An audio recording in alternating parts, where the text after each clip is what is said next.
Hello friends, mathematics power channel में आपका स्वागत है। और हम लोग क्लास 10th का सबसे फर्स्ट चैप्टर शुरू कर रहे हैं जिसका नाम है केमिकल रिएक्शंस एंड इक्वेशंस। इस चैप्टर को शुरू करने से पहले मैं कुछ इसमें एक्टिविटी बताऊंगा आप लोगों को, जो कि एक्टिविटी जो है आपके एग्ज़ाम के पॉइंट ऑफ व्यू से भी इम्पोर्टेंट है और इस चैप्टर को समझने के पॉइंट ऑफ व्यू से ये एक्टिविटी आपको पहले समझना इम्पोर्टेंट है।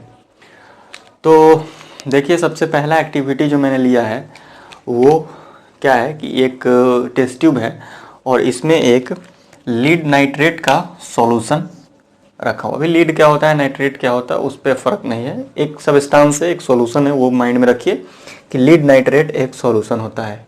ऐसे 9th क्लास आप लोग पास आउट है तो लीड पीबी को बोलते हैं, नाइट्रेट NO3 को बोलते हैं। तो पीबी NO3 को क्या बोलते होंगे, लीड नाइट्रेट बोलते होंगे।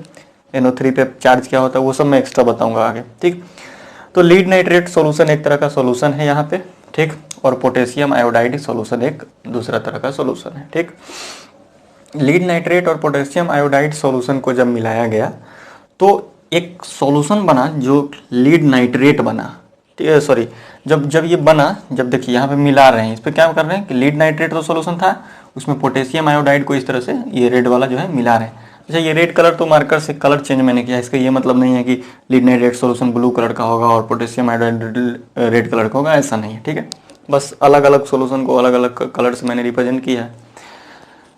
तो इसके बाद क्या हुआ कि ये मिलने के बाद उसी टेस्ट ट्यूब में क्या हुआ कि एक रिएक्शन जब हुआ, मतलब इसमें जब ये दोनों मिक्स हुआ तो एक पीपीटी बना, yellow PPT of lead iodide. इसका लीड निकल गया और इसका आयोडाइड निकल के दोनों मिक्स हो गया। इसका लीड यहाँ से अलग हुआ और इसका आयोडाइड यहाँ से अलग हो गया और दोनों आपस में जाके मिल गया होगा। और उसी लीड आयोडाइड का एक येलो पीपीटी बना। पीपीटी को प्रेसिपिटेट बोलते हैं, शॉर्ट फॉर्म में हम इसको पीपीटी लिख देते हैं, ठीक है। तो आइए समझते हैं कि प्रेसिपिटेट क्या होता है।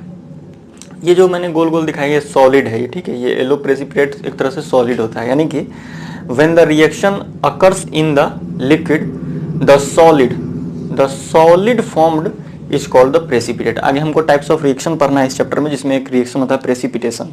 तो वहाँ भी यही बोलना है कि ऐसा रिएक्शन जिसमें प्रेसिपिटेट फॉर्म होता है उसको प्रेसिपिटेशन रिएक्शन कहेंगे। तो पहले समझे तो कि प्रेसिपिटेट क्या है। जब भी कोई चीज़ मिलाए तो मिला तो रहे सॉल्यूशन, लिक्विड सॉल्यूशन मिला रहे हैं, लेकिन उसको मिलाने से अगर सॉलिड सॉल्यूशन बन जा रहा है तो उसको हम लोग क्या बोलेंगे, क्या बोलते हैं उसको, हम लोग प्रेसिपिटेट बोलते हैं। सॉलिड फॉर्म में आ जाएगा, यानी कि जब इस सॉल्यूशन को देखते हैं तो ये हमको क्लियर दिख रहा होगा, क्लियर विजिबल है। इसमें जब लाइट हम पास कराएंगे तो ये लाइट पास कर जाएगा, इसमें भी लाइट पास कराएंगे लाइट पास कर जाएगा, ठीक है।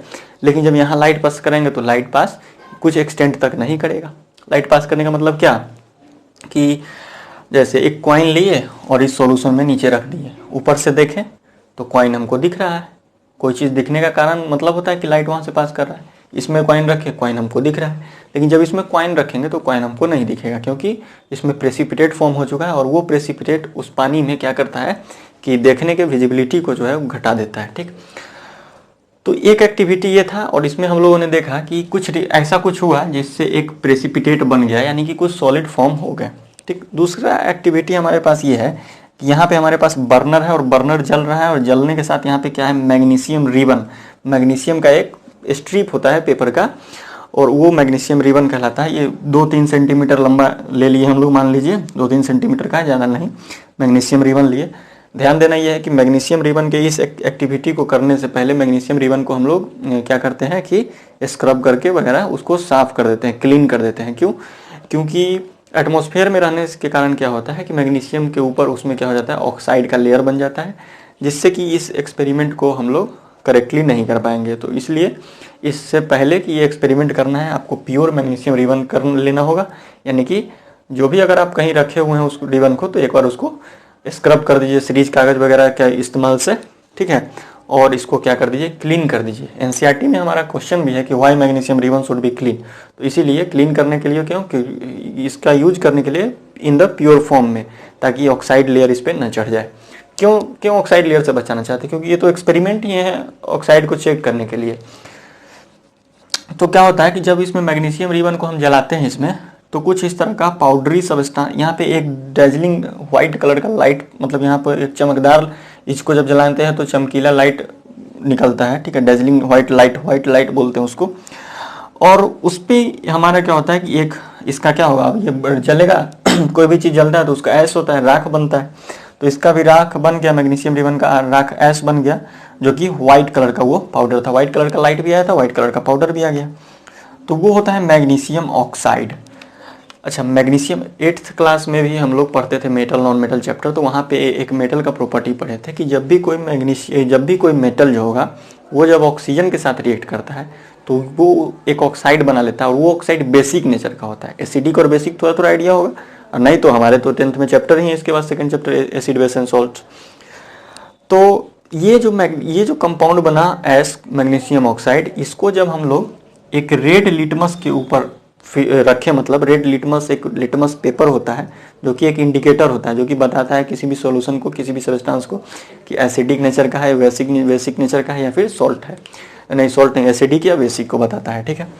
तो जिसमें दो तरह का लिटमस पेपर जनरली हमारे पास होता है। एक होता है हमारे पास रेड लिटमस है। तो अभी हमने क्या लिया है, रेड लिटमस लिया है। इस पे जब मैंने ये मैग्नीशियम ऑक्साइड, ये ऑक्साइड कहाँ से आया होगा, एयर से आया होगा। एयर में ऑक्सीजन अवेलेबल, वहाँ से एयर से ऑक्सीजन, क्योंकि यहाँ जल रहा है ना, कोई भी चीज़ जलता है तो उसका कारण ऑक्सीजन होता है। ऑक्सीजन के बिना जलना पॉसिबल नहीं है, कंबसन जिसको बोलेंगे आगे चल के।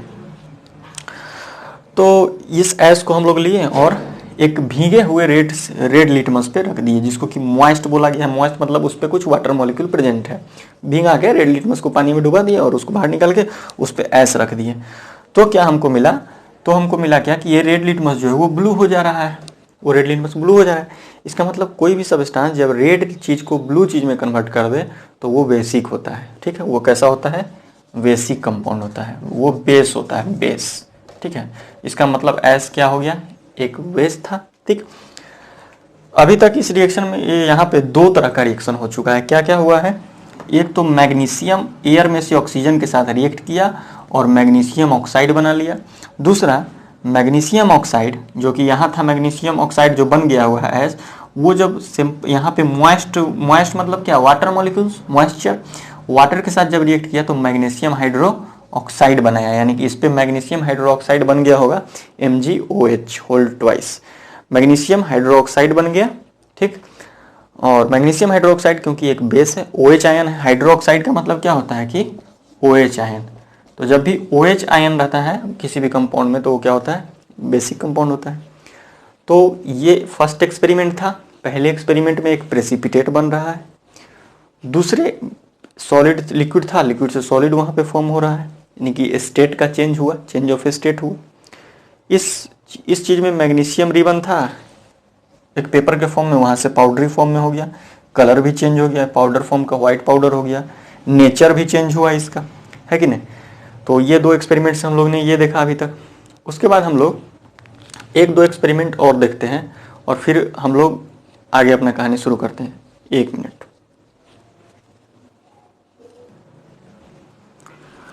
बोर्ड वाइप करने का टाइम जो है मैं आप लोगों का बचा दे रहा हूँ, तब तक के लिए वीडियो को मैं पॉज कर दे रहा हूँ। तो अभी तक 2 एक्सपेरिमेंट हम लोग देख लिए। तीसरा एक छोटा सा एक्सपेरिमेंट देखते हैं कि एक टेस्ट ट्यूब लिए, ठीक है, एक टेस्ट ट्यूब लिए और इसमें हम लोग क्या करते हैं कि सोडियम कार्बोनेट का सॉल्यूशन लेते हैं, ठीक है। इसमें क्या लेते हैं हम लोग, Na2CO3 का सॉल्यूशन इसमें ले लेते हैं, Na2CO। अभी फॉर्मूला से नहीं जाइए, सिंपल उसका नाम याद रखिए कि मैंने लिया है sodium carbonate solution. Sodium carbonate का एक सॉल्यूशन मैंने लिया है और इस सॉल्यूशन में हम लोग क्या करते हैं, हम लोग इस सोडियम कार्बोनेट वाले जो सॉल्यूशन है इसमें हम लोग क्या करते हैं कि जब इसमें कोई भी एसिड मिलाते हैं, जैसे हाइड्रोक्लोरिक एसिड या फिर सल्फ्यूरिक एसिड, ठीक है, सल्फ्यूरिक एसिड, इसमें जब हम लोग कोई भी एसिड को जब इसमें मिक्स करेंगे तो इसमें क्या होता है कि बबल्स जो होता है वो फॉर्म होने लगता है, ठीक है। इसमें क्या होता है, बबल्स फॉर्म होता है और ये बबल्स ऊपर उठ के, ये बबल्स ऊपर चला जाता है और इसके सरफेस पे आ जाता है। ये जो सरफेस पे बबल्स आता है ये होता है ड्यू टू CO2, क्योंकि कार्बोनेट है ना, कार्बोनेट में CO2 छुपा हुआ है और वहाँ से CO2 के कारण ये ऊपर होता है। इसका हम लोग एग्जाम्पल देख सकते हैं, जैसे कोई भी थम्स अप वगैरह हम लोग जब वो पूरा एकदम चिल्ड रहता है उसको खोलते हैं तो क्या होता है, एक ही बार ऊपर आता है ना, उस चीज़ को जो वो बबल जो ऊपर आता है इसको हम लोग बोलते हैं एफरविसेंस। एफरविसेंस, एफरविसेंस का मतलब वही बबल्स का ऊपर आना, यानी कि गैसेस जो होते हैं किसी लिक्विड सॉल्यूशन में से गैस का इस्केप हो जाना, ठीक है, escape of gases from any solution, liquid solution. तो कौन सा गैस, कार्बन डाइऑक्साइड यहाँ पे इस्केप कर रहा था। तो यहाँ पे क्या हुआ कि एक ऐसा कुछ एक्सपेरिमेंट हुआ, ऐसा कुछ एक्टिविटी हुआ यहाँ पे, जिससे के कारण क्या हुआ कि गैस इस्केप कर गया, इफरविसेंस हो गया, हमको बुलबुला मिल गया, बुदबुदाहट होता है इसका हिंदी, इफरविसेंस।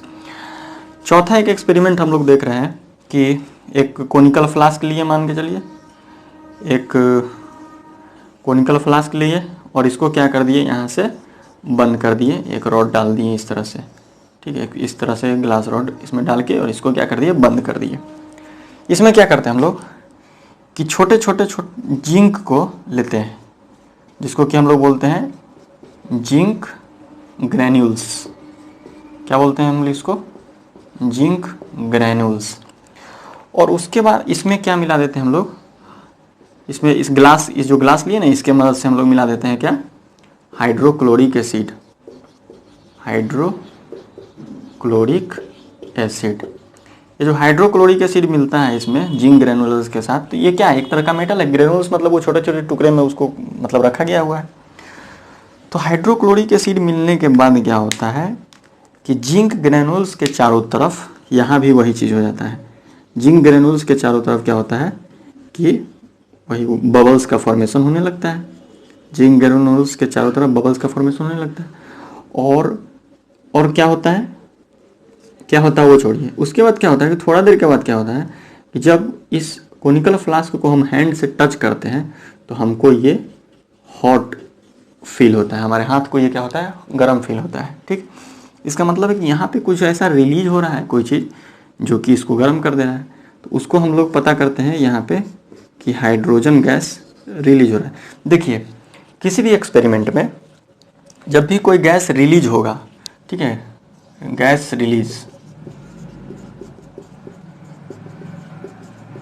अगर रिलीज हो रहा है तो उसको हम लोग इस एरो से शो करेंगे। और जब भी कोई प्रेसिपिटेट बन रहा होगा,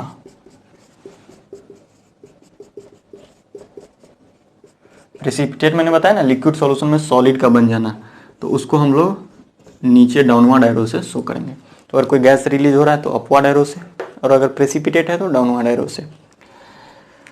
तो ये 4 तरह का हमारा रिएक्शन हुआ। तो इस चारों रिएक्शन से हम लोग ये कंक्लूजन निकालते हैं कि कोई भी केमिकल रिएक्शन अगर होता है तो जो सब्सटेंस एक्चुअली में हमारे पास प्रेजेंट होता है, वो जब रिएक्शन उसका हो जाता है, जब वो रिएक्ट कर जाता है किसी भी चीज़ के साथ, तो या तो वो अपने चेंज को, स्टेट को चेंज कर देता है, कलर को चेंज कर देता है, ठीक है ना। जैसे बताया येलो प्रेसिपिटेट बन गया था, पहले कलरलेस था। यहाँ पे हीट रिलीज हो रहा है, ठीक है, तो एनर्जी का, इन हीट मतलब एनर्जी का रिलीज हो रहा है। या किसी रिएक्शन में एनर्जी एब्जॉर्ब होगा। कोई भी केमिकल रिएक्शन बिना एनर्जी इन्वॉल्वेशन के कारण बिना नहीं होता है, एनर्जी इन्वॉल्व होता है किसी भी केमिकल रिएक्शन में। किसी रिएक्शन में ऐसा देखा कि हम लोग कोई गैस इवॉल्व हो रहा है, कार्बन डाइऑक्साइड यहाँ पे क्या हो रहा है, इवॉल्व हो रहा है, कहीं हाइड्रोजन गैस ये भी इवॉल्व हो रहा है। तो केमिकल, यहाँ पे हम एक नोट पॉइंट लिख सकते हैं कि केमिकल रिएक्शन अकर्स विथ क्या, पहला पॉइंट चेंज ऑफ स्टेट, दूसरा change of colour, change of temperature, हो रहा है ना, टेम्परेचर चेंज, यहाँ गर्म हो रहा है तो टेम्परेचर चेंज, या फिर एनर्जी बोल दीजिए, चेंज ऑफ टेम्परेचर। चौथा इवोल्यूशन ऑफ गैसेस। कोई भी केमिकल रिएक्शन इन 4 चीज़ों के साथ अकर करता है, उसका स्टेट चेंज हो जाता है, उसका कलर चेंज हो जाता है, उसका टेम्परेचर बढ़ जाता है या घट जाता है, और गैसेस का इवोल्यूशन होता है या फिर नहीं भी होता है। जरूरी नहीं कि चारों चीज़ हो एक रिएक्शन में, इसमें से कोई एक हो सकता है या फिर, लेकिन कम से कम एक तो होगा ही, ठीक है, एक से ज़्यादा भी होता है। तो अभी तक हम लोगों ने देखा है केमिकल रिएक्शन अकर कैसे करता है। अब अगर डेफिनीशन का बात करते हैं कि केमिकल रिएक्शन होता क्या है, ठीक है, कि व्हाट इज़ केमिकल रिएक्शन, तो उसको हम लोग अगर डिफाइन करना चाहें तो इजीली वे में कर लेंगे। इस चारों एक्सपेरिमेंट को जरूर नोट डाउन कर लेंगे, इस चारों एक्सपेरिमेंट में क्या हो रहा है, क्या मिलाने से क्या ऑब्जर्व हुआ हम लोग को वो, ठीक है। उसके बाद हम लोग केमिकल रिएक्शन को डिफाइन करते हैं कि chemical reaction is the reaction in which new substances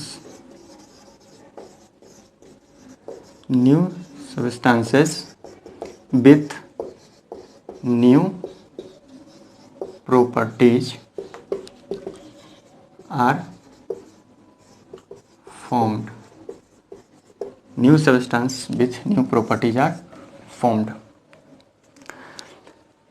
नया सब्सटेंस बनेगा और उसका प्रॉपर्टीज भी नया होगा, मतलब वो अपने आइडेंटिटी को क्या होगा, खो चुका होगा।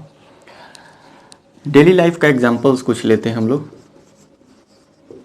Daily life examples, brown colour of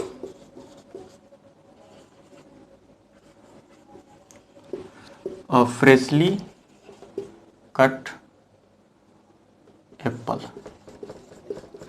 अगर किसी एप्पल को कट कर देते हैं और उसको छोड़ देते हैं तो उसका कलर क्या हो जाता है, ब्राउन कलर हो जाता है आफ्टर सम टाइम, मतलब कुछ समय छोड़ देने के बाद। इसका मतलब कोई रिएक्शन होने के लिए कुछ समय भी चाहिए, कोई भी रिएक्शन तुरंत नहीं हो जाता है, तुरंत हो भी सकता है और किसी रिएक्शन को होने के लिए बहुत ज़्यादा समय भी चाहिए। Brown colour of freshly cut apple after some time, ये हम डेली लाइफ में देखते हैं। दूसरा, अगर रेस्पिरेशन का बात करते हैं, है कि नहीं, इनहेल हम लोग करते हैं ऑक्सीजन, एक्सहेल कर देते हैं कार्बन डाइऑक्साइड, तो हुआ ना, रिएक्टेंट कुछ ले रहे हैं कुछ दे रहे हैं, तो रेस्पिरेशन हो गया। खाना का बनना, फूड इज कुक्ड, खाना बन चुका है। तो पहले था मान लीजिए चावल का दाना था ना पहले, और अब वो जब बन जाता है तो उसका स्टेट ही चेंज हो जाता है। पहले सॉलिड था, अब वो तो लिक्विड तो नहीं, लेकिन वो उसका स्टेट बदल चुका है। फिर खाना का बनना, खाना का पचना, डाइजेशन।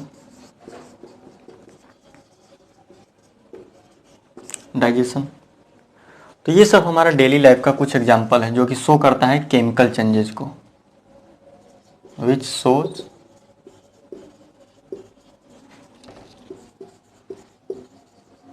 Chemical changes.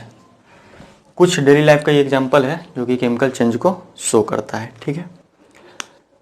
चलिए।